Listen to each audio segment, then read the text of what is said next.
Di sini kami ingin menjelaskan tentang teori penawaran Islam. Simak video ini dan jangan lupa untuk subscribe, likes, and comments.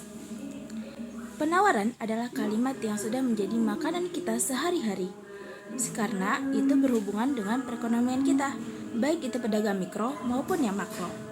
Secara konvensionalnya, penawaran ialah jumlah barang ataupun jasa yang tersedia dan dapat ditawarkan oleh produsen kepada konsumen pada setiap tingkat harga tertentu dan selama periode waktu tertentu. Secara Islaminya, jumlah barang ataupun jasa yang tersedia dan dapat ditawarkan oleh produsen kepada konsumen dengan tetap mengikuti kaidah syariat dan memperhatikan halal dan haram. Sebenarnya, secara teoritis maupun praktis, tidak terlalu banyak perbedaan antara penawaran secara konven ataupun Islami, karena konteks prakteknya tetap sama. Akan tetapi yang membedakan adalah bentuk niatnya dan juga tujuannya.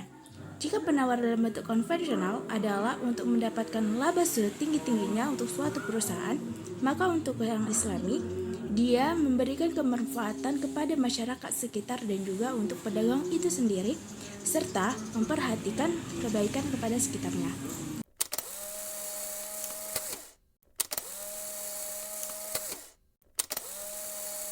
Faktor penawaran tersendiri adalah harga barang, teknologi, jumlah penjual di pasar, perkiraan harga sumber dan barang yang akan datang, serta kebijakan pemerintah dan stabilisasi.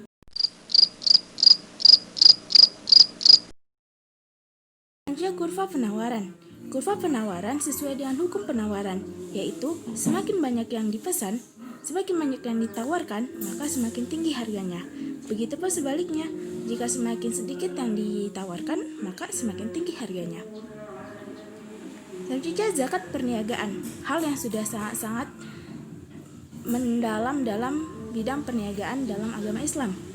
Zakat perniagaan itu sendiri ialah sebagian hasil perniagaan ataupun perdagangan yang dibayarkan berdasarkan hasil perdagangan ataupun perniagaan yang telah didapatkan setiap haulnya untuk membersihkan harta yang telah didapatkan. Syarat pembayarannya sendiri ada dua. Yang pertama, haul dan juga nisab. Haul itu batas minimal waktu harta tersebut yang dimiliki. Maksudnya, batas minimal waktu kita mendapatkan harta tersebut, yaitu 1 tahun. Serta nisab ialah batas minimal harta ataupun yang menjadikan objek wakaf, objek zakat. Contohnya ialah seorang pedagang mendapatkan uang dalam 1 tahun, keuntungannya adalah 40 juta rupiah. Maka setiap tahunnya dia sudah wajib untuk membayarkannya. Begitupun jika nisabnya bertambah menjadi 80 juta dalam 1 tahun itu, maka beliau tetap wajib membayarkannya 2 kali lipat. Selanjutnya kedudukannya ialah berdimensi sosial horizontal. Mengapa zakat berdimensi sosial horizontal ataupun hablum minan nas, yang artinya sesama manusia?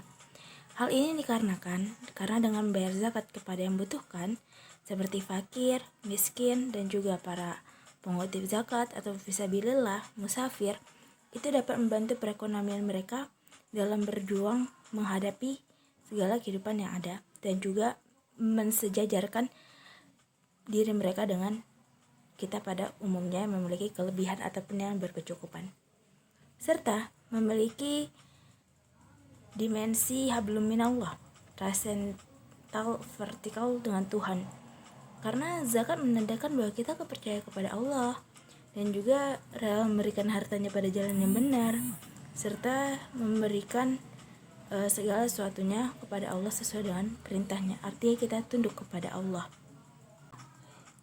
Pengaruh zakat terhadap laba perusahaan. Dalam pengenaan zakat perniagaan usaha untuk memaksimalkan laba sejalan dengan maksimalkan zakat. Dan demikian zakat perniagaan bukanlah penghambat untuk menghasilkan laba. Hal ini bisa kita lihat di dalam kurva yang telah kami suguhkan.